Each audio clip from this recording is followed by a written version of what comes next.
Hello again, and this is another video. Before we spoke about a short to ground. This is a different situation over here. This is a more complicated one, but I found this one, and I think this is very, very informative. You know that you have brake lights. In order to do that, you have to step on the brake, right? Which you're closing a switch, and you're allowing the brake lights to illuminate. So current flows from here to here through the switch, which is closed. When you step on the brake pedal, the current will split. Some current goes here, some current goes here, right? Doesn't matter how much.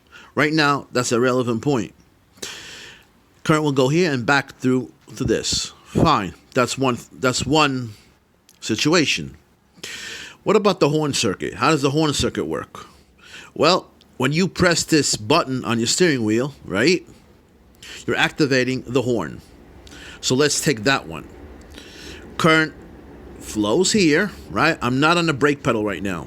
I'm just doing the horn circuit. So current will not flow to illuminate these brake lights. I activate this push button over here by pressing the steering wheel. I'm closing the path, so current now flows here. Activates this coil, which is in a relay. First, you have to activate the coil part of it, then the contact's closed. That's why I put the sequence number 1, sequence number 2 when this happens, and sequence number 3. So current flows here. I activated this. I want the horn to make noise, to be activated. Goes here, comes out here, and guess where? Back to ground. Follow the green, okay, with the arrows. Once this happens, once I have a electromagnetic field across this, these close. What does that allow me to do? Now current can flow here, through the contacts, through here, activate the horn, and back to ground. Again, this fuse is common to all. You will not see that on schematics. Every circuit has its own fuse. Sometimes they do share a fuse, but they have other fuses, but you will not see a common fuse for this. This is just an example, obviously. Anyway, again, when I want to step on the brake light, these illuminate, fine. When I want to activate the horn, this is pressed, fine. This has to happen first. Current then flows here, and activates the horn. Voltage, this is why I teach current flow. If you are not taught current flow, you will not understand this. You will not be able to troubleshoot the next problem that I show you. If you learn just voltages, 12 volts here, 12 volts here, I have power here, you were taught wrong. You cannot be taught like that when it comes to schematics and automotive electronics. You'll see why. I have 12 volts here, current flowed here, through this is 12 volts. Why? This is just a piece of wire, right? 12 volts here. When I step on the brake, this switch is closed. I have 12 volts here. I did not lose any voltage. 12 volts here, 12 volts here, same point, right? Then I have zero. Where did I lose all the 12 volts? Across the light bulb that was illuminated. 12 volts here. So if you take the connector out from the light bulb, either the brake lights or whatever, you should measure 12 volts and 0 volts. Let's take this one. I measure 12 volts from here. I'm connected to here. When I push the button, I get 12 volts over here. Why? I did not lose any voltage drop because it's just a simple button. Go over here. How much over here? 12 volts over here. 12 volts over here. How much over here? 0 volts. How do I know? It goes to ground. How much did I lose across this whole thing? 12 volts across this when it's activated. Over here, same thing. When current flows here, 12 volts here, 12 volts here, 12 volts at the contacts, 12 volts coming out of the contact or the relay. It goes over here into this horn, 12 volts. If there's a connector, I should measure 12 volts at the horn and 0 volts at the other one. Why 0 volts? It goes back to ground. Now, you be the technician. This is why I brought up the point.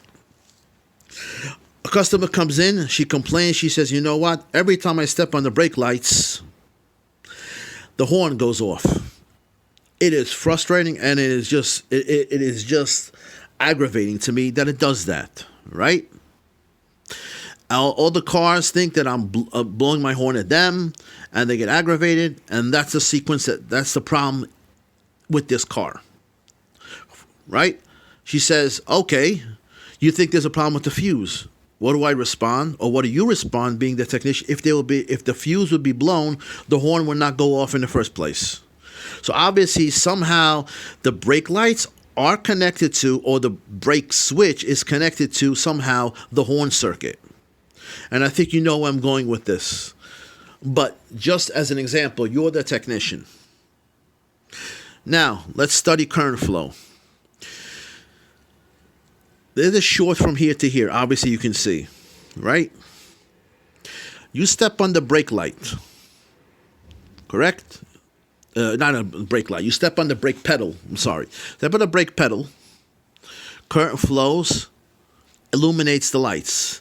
However, since there's a short from here to here, guess what? I have another path for current to flow. That's why I teach current. Now maybe you understand why I spoke before and I said you have to learn current. Current has a path to go up here. Current has a path to go over here. Once the current reaches this point, does it go over here? No, because this is open. I did not press the horn circuit. I just pressed the brake pedal. So current will not flow here. Current has another choice to go up here. Current flow over here? Yes, it can. It'll activate the horn relay. When it activates the horn relay, it'll activate the contacts, and guess what? Horn blows.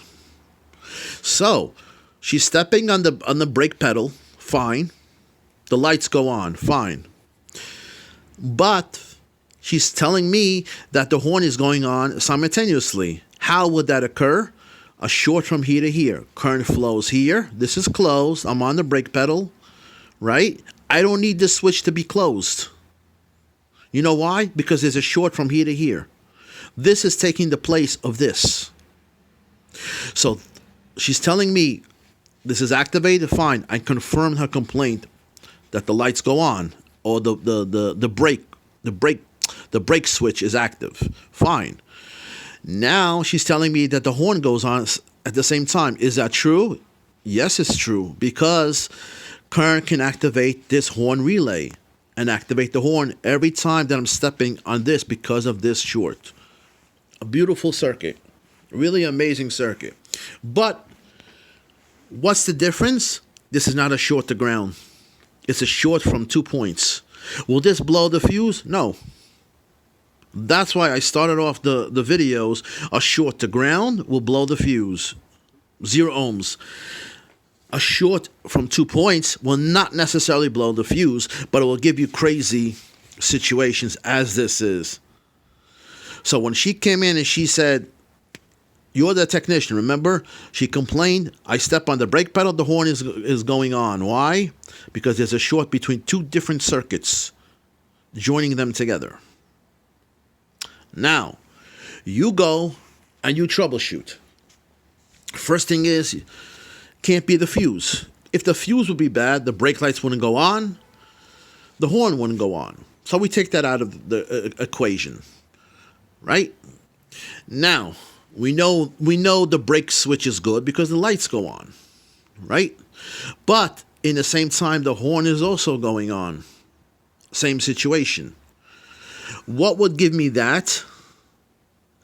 Can this be pressed all the time? Can this be in the, how do you say, in the position that it's always pressed all the time? No. If this will be pressed all the time, I wouldn't have to step on the brake switch to activate the horn. If this will be pressed, the horn will always be going off, regardless if I'm on this or not on this. It has nothing to do with that. If this is always making contact, that means, you know what? The car would come in, the horn would go off automatically with no brake lights, right? So therefore, take that out of the equation. And that's another hint. If you ever have your car and you leave it overnight, all of a sudden you hear the horn going on. Oh my God, the horn doesn't stop, right? Right? How many times have you heard that? Oh, anti-theft system, something must be a problem, whatever it is. Here's the relay. Take out the relay. Or take out the fuse. right? If it's just a horn problem. If it's an anti-theft deterrent system, that's something else. Then you have to go with the scanner to see if what's wrong and a problem like that. That's something else. However, the horn comes on all the time, pull out the relay. Okay? That's how I would approach it. So, by taking out the relay, right, and the horn goes out, that tells me, you know what, somehow this is joined to this. That confirmed it to me, actually, without doing any voltage measurements. If I go over here, find the easy point. If I go over here and I measure 12 volts, for argument's sake, if I go over here and you know what, I want to simulate her problem. So for that, you say, okay, you know what, I have to be on the brake pedal to activate her situation. Not necessarily. You take a piece of wood from the brake pedal to the floor, right? Guess what? Now you just activated the brake switch. A piece of metal or a piece of wood, whatever it is, from the brake pedal to the floor. That'll activate the brake switch and the lights will go on. You don't have to be in the car and pressing it with your foot. So when you do that, right, I come over here and I say, oh boy, now I hear the horn going off, right? I could either take the relay out or I can measure voltages. I'll measure a voltage over here, 12. If I measure 12 volts over here and I did not press the horn circuit, that tells me right away I know somehow this circuit, this relay is connected to this. The only way would be through a short. Let me repeat that. I put something to activate the brake light switch while I'm not in the car. Okay? I did not press the horn button. Once I did this and I put a piece of wood from, or whatever, piece of metal pipe, whatever, a pipe, I guess, from the pedal to this, I heard the horn go on. I should not obviously hear that. I go to the relay, to the terminal of the relay. I left it in, and I measure 12 volts over here. I'm not supposed to measure 12 volts because this is not activated, right? In normal situation. But since I do measure 12 volts, that tells me somehow I'm connected back through the switch to the battery. The only way I can do that is if there's a short from this wire to this wire.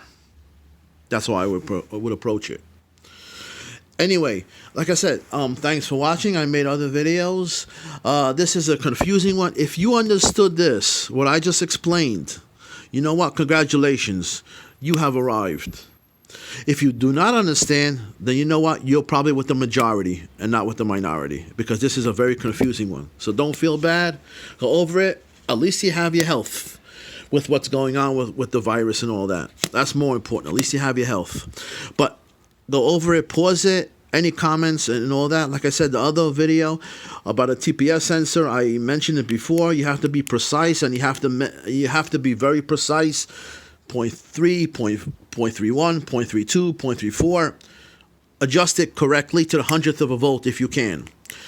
And when I get the schematic, I'll do that. But anyway, somebody asked me, email actually, asked me, how long does it take me to do these videos and all that, which is interesting question. Actually, with the automotive schematics, it takes me about 2 to 3 hours to do each one, preparation, because I have to color it in. I have to figure out what approach I can use to try to analyze it the simplest way, and how to troubleshoot to the simplest way that I can with the viewers, taking into account that most people really are not familiar with electronics. So the best, easiest way that I can, but this is a complicated channel. Very complicated channel. It's an educational channel, some people call it, but it's not easy to do everything sometimes in a very simple manner. But about 2 to 3 hours each video it takes me to prepare. Well, thanks for the question. And like I said, hopefully the subscribers are going up, and hopefully the views. Like I said, I'm doing this a year, a couple of months. We'll see after 10 years, hopefully.